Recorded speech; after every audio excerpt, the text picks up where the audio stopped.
Hello everyone, it is Sunday, December 17, and welcome to another Flossmas. It is so good to be with you. I have been thoroughly enjoying my quiet weekend at home. I did some cooking, I did some cleaning, I did some stitching yesterday, I did some finishing, so I have just been enjoying a little bit of a quiet time before the season really gets hectic as we get into the last couple of days of the holiday season. Yeah, thank you for taking the time to spend a little bit of your time with me.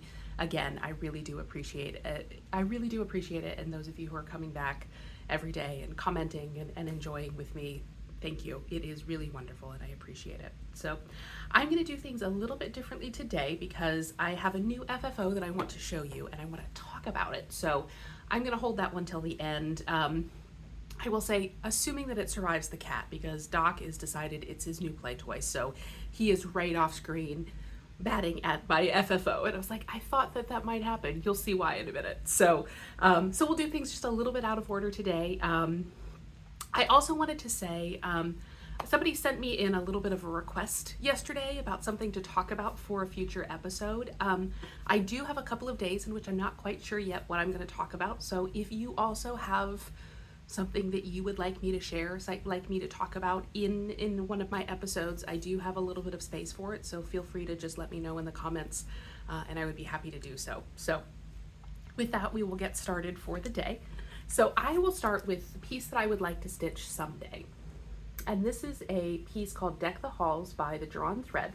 The Drawn Thread is one of those designers that I have been amassing a lot of their patterns because I really enjoy them. I don't think I've actually stitched any of them yet, but it's not because I don't want to. It's usually because they're on the larger side. There's specialty stitches, things like that, but they are absolutely beautiful patterns, and this one is no exception. So, of course, I love the two cardinals, and then I really love the script. The way that Deck the Halls is actually written in the typeface. I can be a little bit of a picky person when it comes to typeface, and I think that this lettering is absolutely beautiful. So for me, that's what makes this pattern and is very much something that I would like to stitch in the future.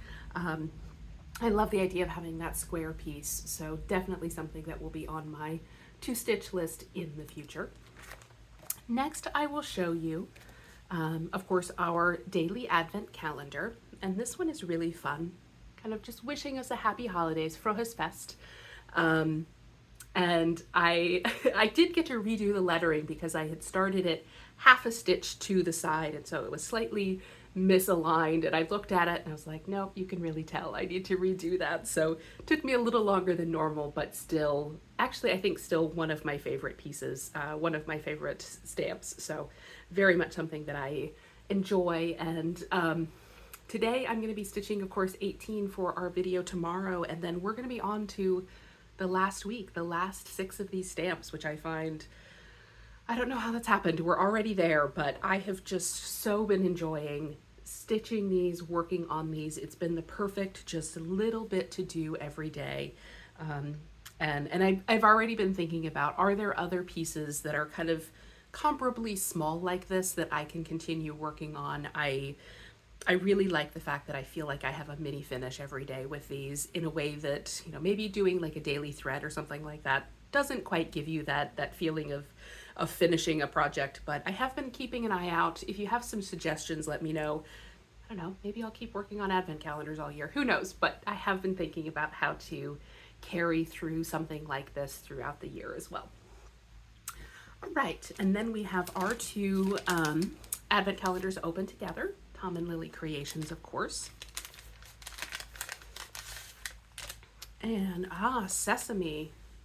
So yesterday we had kind of a dark brown, kind of a gingerbread brown with rich browns and reds in it. This is a light kind of a tan brown, a sesame brown. Those two would go well together, but another one that's just a great accent color for various stitching. So that is our color for the day. Coming over. Doc's thinking about it. He's heading over. Coming. Good job. Good job. There we go. Hey, sweeties. Yeah. How are you? Yeah, I love you too. All right.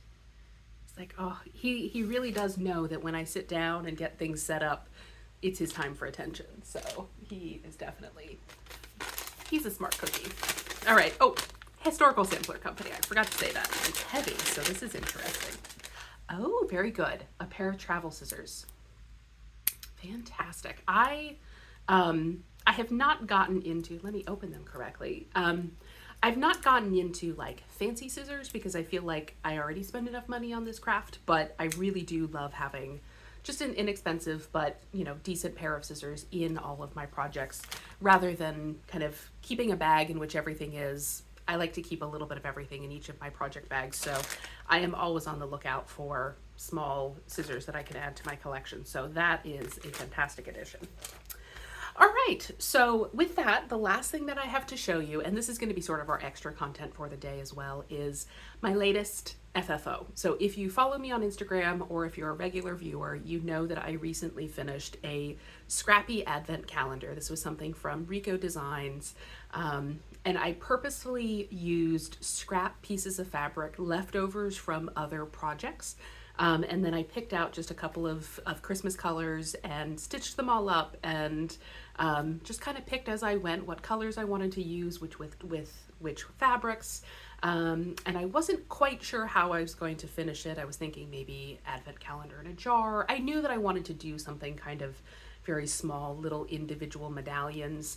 But I purchased kind of a card holder that's a star-shaped, has star shapes on it, and I thought, you know what, those two can go together. And so it's been sitting here for a couple of weeks, waiting for me to have the time to do it, and I took the time yesterday and I have it finished, and I am so pleased with it. I think it turned out so well. So let me show you my finish. I'm hoping that it doesn't fall because they're a little bit kind of precarious in some cases.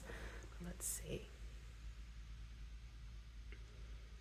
Okay, so we have, as you can see, kind of it's a tree shape, Christmas tree shape, but with little cards, and you can kind of slip a card in between those. It's intended to be a card holder. And there are 23 of these very small stars, and then of course the large one at the top brings us to 24, which I thought, I think that's perfect. And so what I wanted to be able to do was slip some of them in between so that they're actually kind of being held in place, like this one. Oh, there goes the first one.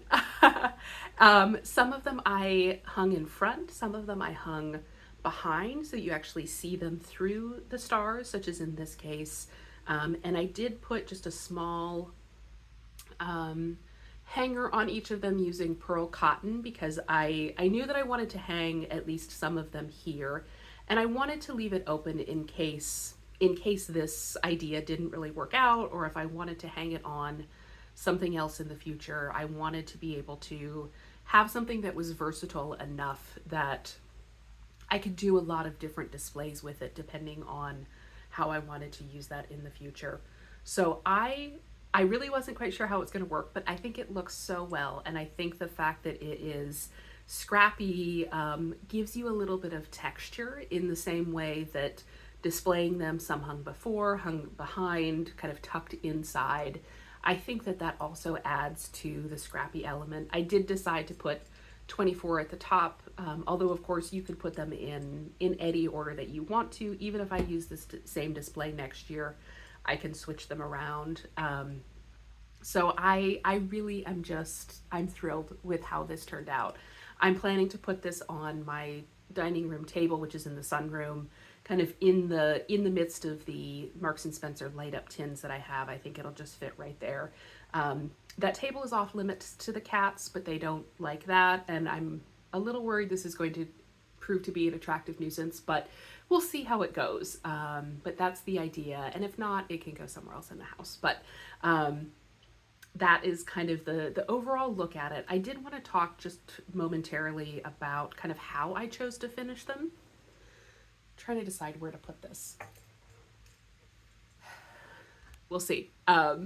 So I knew normally when I finish, I use comic book board, and I normally double layer it to make it a little bit sturdier and a little bit thicker, which is acid free. It's something a lot of people use. And so I normally put a piece of batting on top, to use 2 layers of comic book board, and then have some sort of backing. And I originally was planning to use felt for the backing and just glue it on.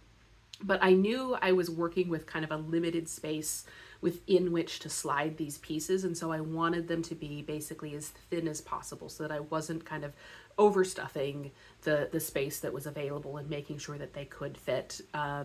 And so I wound up doing things a little bit differently this time. I didn't use any batting, so it is quite solid. It doesn't have that extra, just a little bit of extra cushiness that I normally use. I just used one, and then I also just used one piece of comic book board, so it's quite thin. And then I remembered that I also have sticky adhesive velveteen sheets, and so I decided that that would also be, it would be thinner and it would also be easier to do than cutting out 24 pieces of felt and then gluing it on. And so with all of those things, it does make it a thinner piece than normally even just something that is a flat finish that I do is. And I think it works. They do slide in, they do fit. But I think even if they had been a little bit thicker, it would have been too difficult to slide them within. So I think it works. It does mean it's a little bit, like, I like the little cushiness, but you know what? Who cares? I also just glued the fabric onto the shape. I thought about doing lacing and pulling it, but I think it would have also added some bulk. And frankly, like, there were 24 of these. That would have been a lot of lacing and a lot of work for something that I don't know if it really would have made that much of a difference. And so I just glued and then stretched the fabric over and did that. And so I'm happy with it. It does mean that there's a little bit of kind of, you can tell that there is, the velveteen is kind of conforming to some extra fabric on the back, but I really don't care. Like, who's looking at the back? It's fine. And I did do half of them with a dark red and then half of them with a dark green, just so that there's a little bit of variety on the back. And then, like I said, I used a piece of pearl cotton.